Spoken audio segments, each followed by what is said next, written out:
Hey guys, welcome to another video of Southern Indiana Sawmill. I want to tell you about something that I have been doing that has been transforming my life, that has been around probably since creation, and how this is making me better in almost every possible way.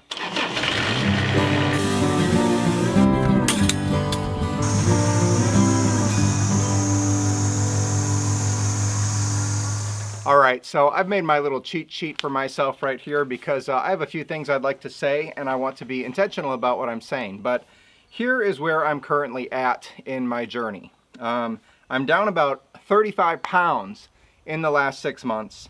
I feel like my cognitive senses and abilities are much improved and I'm much more alert than I was 6 months ago. I have far less joint pain, especially in my knees and my ankles and my feet. And it's easier for me to get up in the morning. I've never been really that much of a morning person. Still would say I'm not that much of a morning person, but it has gotten easier to get up in the morning. My breathing capacity has gotten much better. I had this sort of a wheeze that had been developing and I wasn't quite sure where it was coming from, and that is all totally gone. That's the whistle and diesel people that drive by my road all the time, if you heard that. My wife says that I no longer snore. Of course, I've told her I don't think I've ever snored because I've never heard it, but she says that I am no longer snoring, and so that's a good thing.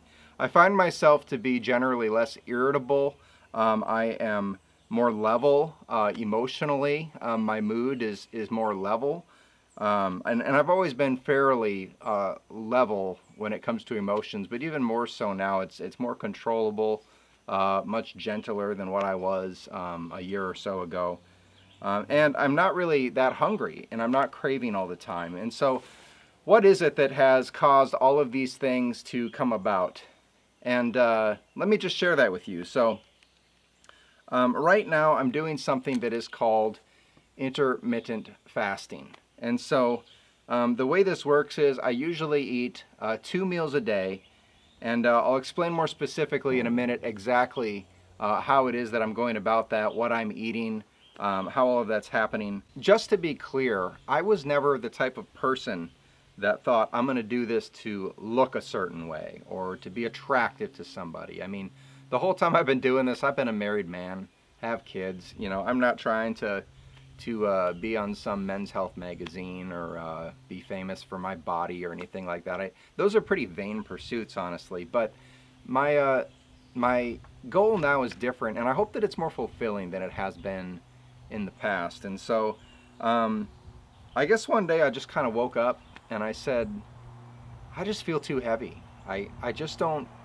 feel right. Something is off. I found that my knees hurt most of the time, and I even struggled to play with my kids in the yard. I would find myself getting winded. I mean, a guy that could run a sub 6-minute mile, and now I could barely run across the yard with my kids. I would find myself breathing heavy, and it just was not a good feeling. And so for me, that was enough. Enough was enough. And to add to that, I would now be driving a semi. I changed occupations, and I was going to start driving tractor trailers, semi trucks, and I was going to be sedentary most of the day, just sitting in that truck. And so I knew that if I didn't do something soon, the way that I was currently going, who knows, I could end up being 400 plus pounds in a matter of time. And so that's when I decided it was time to make a serious change. And so how did I learn about intermittent fasting? How did I come upon it? Well, first of all, obviously as a believer, I've heard of fasting before, but I've never been very structured in doing anything like that. I have considered it to be a hyper-spiritual exercise, and I kind of found it to be a weird thing, to be honest with you. I saw it as starvation, and it wasn't something that I was too interested in because I thought, well, if you do that, you're just going to be hungry all the time. And so my sort of path of learning, oddly enough, started by searching and finding videos on YouTube that talked about it, and one of the people that I ran into is Dr. Eric Berg's channel. So Dr. Berg has over 8 million subscribers, which puts a channel like mine to absolute shame in terms of subscriber count, and he offers immensely valuable information about health and diet on his channel. And it's really a joy to watch it. And so I learned a lot from watching his. I have put the link to his channel below so that you can maybe start watching some of those yourself if you're interested. Now, obviously, I have to say this. I am not a doctor. I do have about 3 working man's PhDs. If you count 10 years of work as earning a PhD, then I have about 3 of those at this stage in my life. And so I do have 3 working man's PhDs, but I'm not an official medical doctor or dietitian. And so I'm just going to preface that. I am just sharing my story here. So this is not health advice, but it's my story, and it's worked for me, and like I've said before, an almost miraculous way. Now, one thing I will say is that on Dr. Berg's channel, he pushes keto as the primary beneficial diet for life. And I have to say, at this stage, I am not really a keto freak. I do cheat here and there, but I am pretty strict on the diet and what I'm eating. And so I just have a few questions here. So what am I doing now? What are the benefits? What are my goals? And do I think this is a life change, or is it just another season of life that is going to pass? And so first of all, what am I doing right now? Well, right now I am eating 1 to 2 meals a day. 1 to 2 healthy meals a day. And usually that includes a lot of vegetables and a significant amount of protein and usually some kind of fat. Now, as I said, I'm not really a keto freak. However, my experience with the zone diet, which I did when I was CrossFitting, was fairly similar to this in some ways. And the previous years of this have already taught me that nutrition is the key to weight loss and to health. And so you've seen or you've heard this slogan. I always get a kick out of it. I've seen it on t-shirts. It says, "I lift to eat," or "I work out to eat." Now, okay, I get it, but a lot of that is absolute baloney. You can't eat whatever you want. It doesn't matter how hard you work out. What you eat, the diet that you have, is going to be the primary mover in accomplishing weight loss and health, bar none, no matter what. In my life, I've been down that road already, and I've seen the effects of a healthy diet. And so diet, again, is number 1. And so here's what I eat. Usually, I have a very large bowl of this sort of, it's like a coleslaw concoction, but of course it doesn't have all the mayonnaise and all that in it.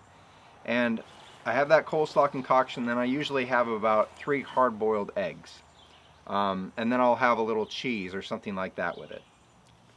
The proteins can change. I don't eat eggs every day, but I do tend to eat this coleslaw mix every day. I know it probably sounds really, really boring. The name of it is Fat Burner Coleslaw. It does have apple cider vinegar and some other beneficial things in it. Cabbage, red cabbage, and I put the recipe for that also below if you want to look into that. Along with that, I think this is a very important point. I only eat when I'm hungry. And I mean when I'm really hungry, not just when I have like a little bit of a hunger pain or something that's going to pass. I eat when I'm really hungry, when my body is telling me, okay, you need to eat now. If I start feeling like I might be getting a little bit irritable or I'm getting a little tired, and I know that's because of food, not because of lack of sleep, then I will go ahead and I will eat the meal at that time. Sometimes I'm able to skip lunch or I'm able to skip supper, depending on how I'm feeling. If I'm not hungry enough, I won't eat it. Now, here's an important note about this and about fasting. Again, a misconception that I had in the past, and I think many people still have, is that intermittent fasting is not starvation and it is not anorexia. What it is eating enough calories to feel hungry, it's eating enough calories to not feel hungry, very important point, and eating at specific times of day. And so normally I am following what's called a 16-8 or an 18-6 eating pattern. So that's 16 hours of not eating and then eating the 2 meals within the 8-hour window, or going 18 hours and eating 2 meals within a 6-hour window. Depending on what kind of job you work, that may be difficult, but for me, I can make this work. So I'm just now starting to do more prolonged fasts. So 24 hours, 48 hours, or 3-day fasts. I finished my first 2-day fast a few days ago, and I can't even begin to tell you how excellent I felt after I did that. It's maybe the first time in my life that I've ever done that on purpose. And so, also, I don't eat foods that are going to spike insulin levels. I don't eat wheat flour, I don't eat potatoes, I don't eat sugar. And so I don't eat most foods that would be considered high on a glycemic index chart. And you can just Google glycemic index chart and it will show you all of the foods that are high in insulin level. One thing that I never knew is that mashed potatoes are worse for you than table sugar on the glycemic index.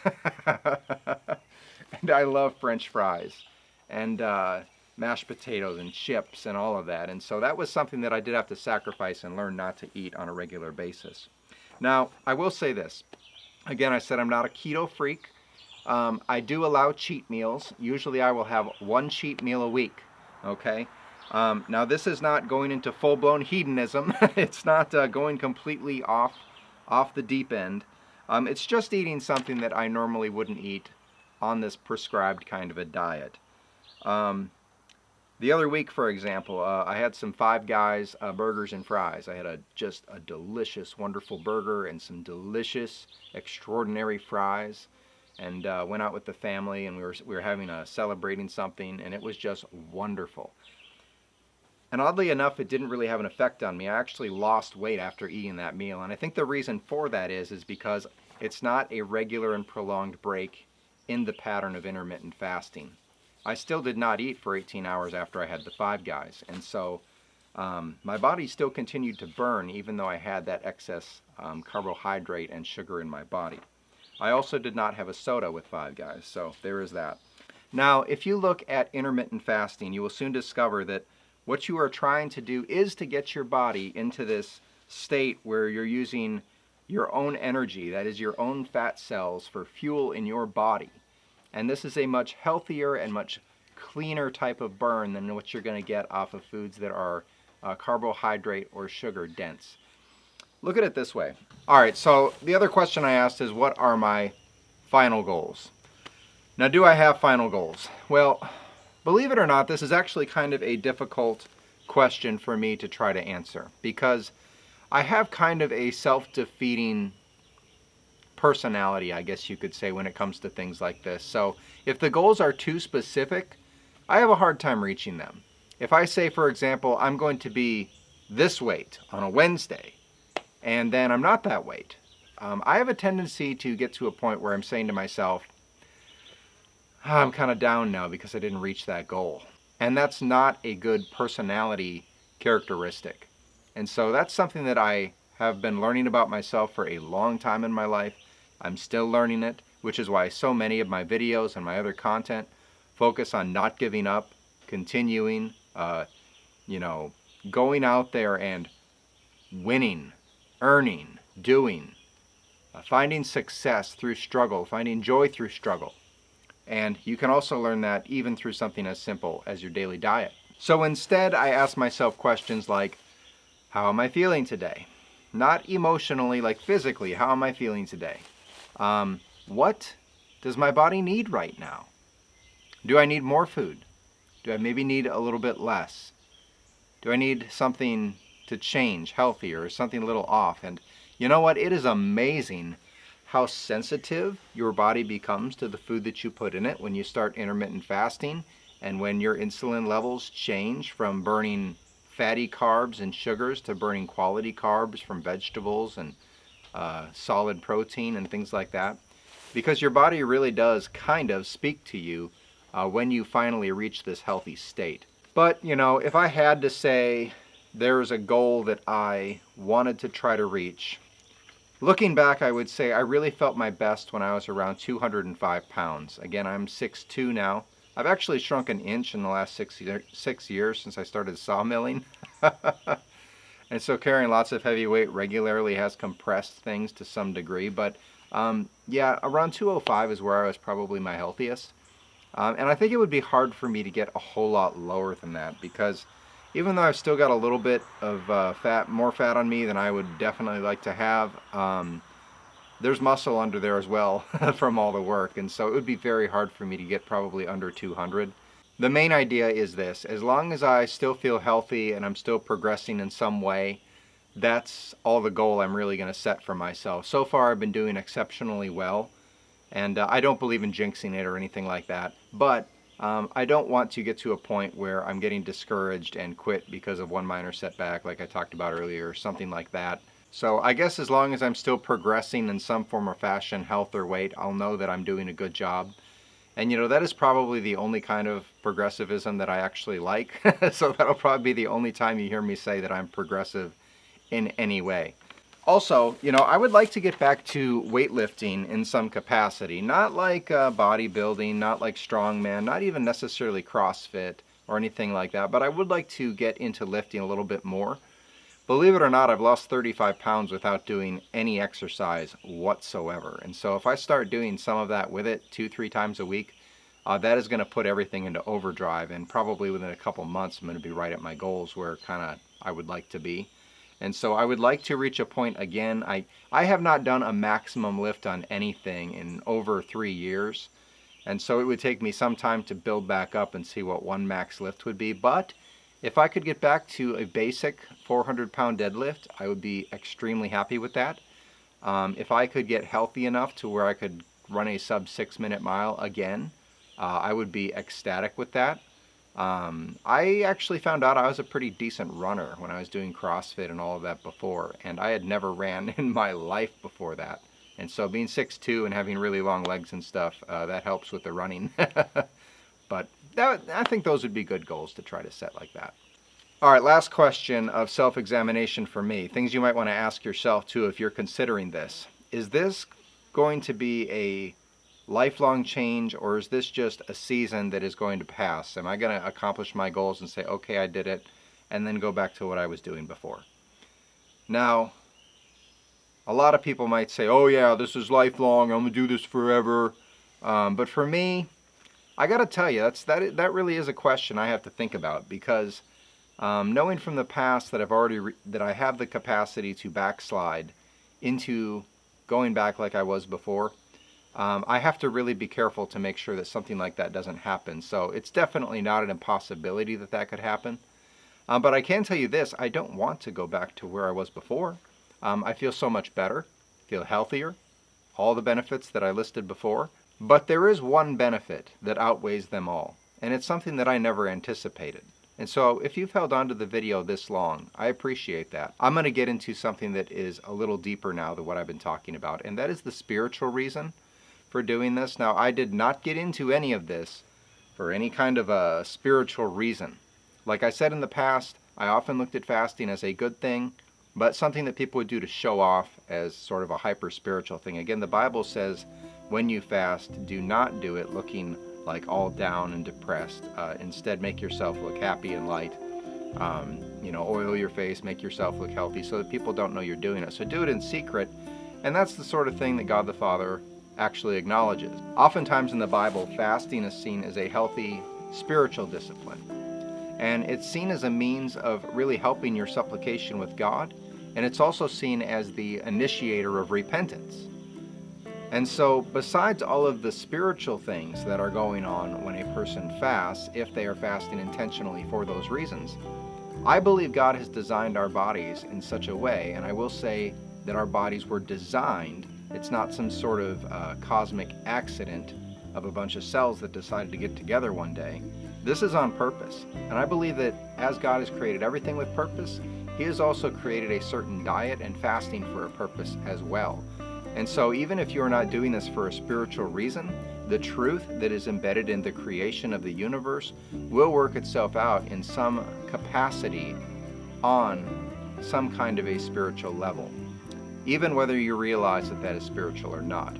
I do think that is what most people are looking for when they are looking for life transformation. I am not a fan of the health and wellness industry. It is like another religion. But the problem is that it supplants God. It doesn't show obedience to God through the created intention and design that He put forth in all of His creation. And so yeah, I think God did create our bodies for a style of intermittent fasting. It is a form of survival, it is a form of health, and prolonged fasting especially has been proven time and time again to have extreme positive benefits for our bodies. One of which is cellular regeneration, the ability for our bodies to create new cells and repair itself. There's even been cancer studies where people have started intermittent fasting and cancer has went into remission just because of a healthy diet and intermittent fasting. Sounds an awful lot like something was designed there. And this is something I've written down now that I want to read for you. It says, although my intent with intermittent fasting was more dietary, it has also led me to reflect more deeply on my greatest needs in life. It has caused me to be more clear-minded and focused, leading me to reprioritize many structures in my thinking and my way of life. And I have grown closer to my new church family and closer to God. Now, it should go without saying, but if you are considering doing something like I'm doing and getting into intermittent fasting, it would do you well to do some research on that. Again, the link to the guide that I found, Dr. Berg, his channel is a wealth of information, would be very helpful. It should also go without saying that if this is something that you're seeking to start, it takes a good amount of self-discipline to get yourself started. Now, I drive around a lot nowadays. I work a day job and I still drive around 2,000 miles a week. And I can't help but casually observe that it seems to me there's a lot of people out there that have just given up. They've given up on hope, they've given up on relationships, on their own life, and certainly they've given up on their diet. And self-discipline is necessary for success in this. If you only get a couple days in and you're intermittent fasting and you're saying, I just can't do this, you will fail. You need to push through it. You need to get past the first couple weeks. And after you do that, it's going to become easier and easier for you to do so. Just like anything else, building a muscle, learning a new skill, at first, it's always difficult. But I think it would do you well, just as it's done me well, to consider these things. It is certainly going to benefit your work. And it's going to make you a better sawmiller, a better woodworker, a better truck driver, and something that you probably would do well to consider. Now again, I am not a doctor. I am not trying to give any kind of a medical advice. I just simply am telling you my story, and maybe you will seek it out and you'll see some of the benefits of what I'm talking about. Well guys, I want to thank you for watching this video. If you're not subscribed to my channel, please go ahead and do so. I have all kinds of sawmilling and woodworking content online, and my main focus is really to try to spread a little bit of joy and hope and purpose in this world that has gone mad. And so if those are things that you're into, please go ahead and subscribe. Click that bell button and you'll be notified of any future videos. God bless, guys. Take care.